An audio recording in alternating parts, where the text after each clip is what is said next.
Hey, it's Sean, founder of StartupFreedom.com, the #1 source for hype-free, expert advice for making money online. You see, there's a lot of misleading information on the internet about how to make money online, because most of the advice that's out there comes from internet marketers and get-rich-quick gurus that have only made money by teaching people like you and I how to make money online.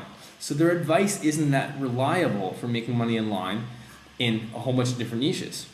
So where do you find real-world advice for how to make money online?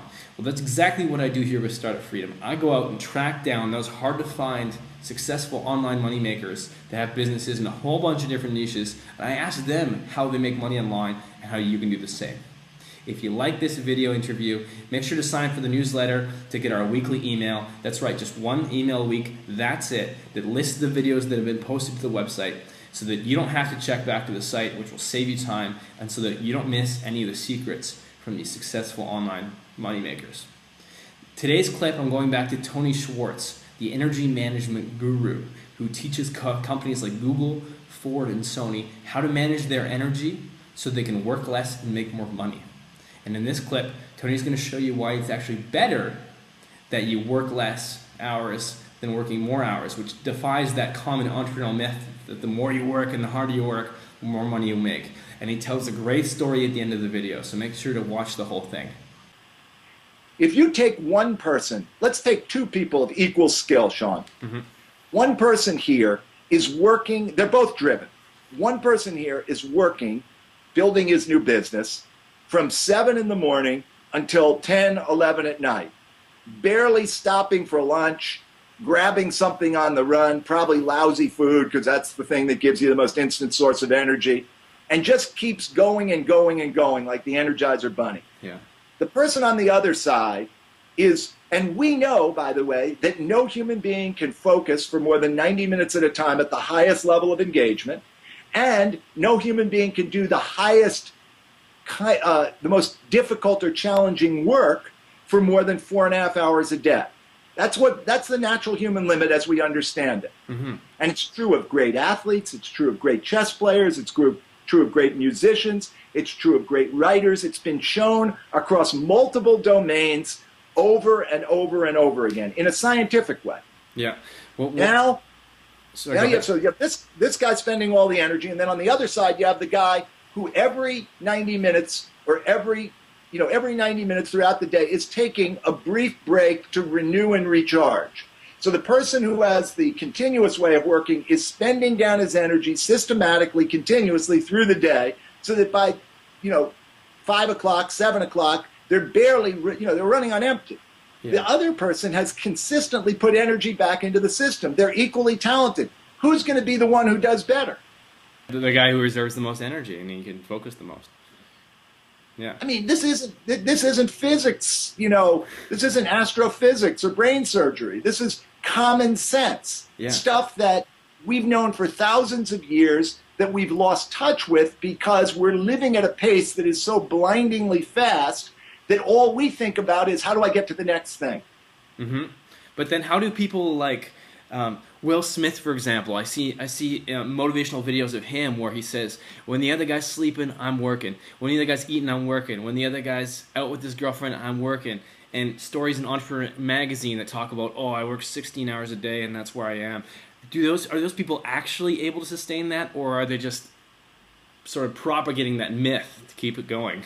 Well, two things. First of all, no, not a chance that they are able to work at the highest level of engagement for 15 hours in a row. Not a chance. Are they propagating a myth? No, not in this. In most cases, they believe it. So it's not a myth in their mind. They think this is the best way to work because, we live in a world that makes the assumption that the greater the number of hours you put in, the more value you create. In reality, it's the energy you invest in whatever hours you create that determines how much value you create. So I followed, in writing The Way We're Working Isn't Working, I followed the violinists and the chess players and the others who work in that way that is now proven to be absolutely characteristic of great performers. And I wrote for 3 1.5-hour or 90-minute sprints with a very clear start time, a very clear stop time, and then recovery in between each of those. And I wrote 3 of those sessions every morning.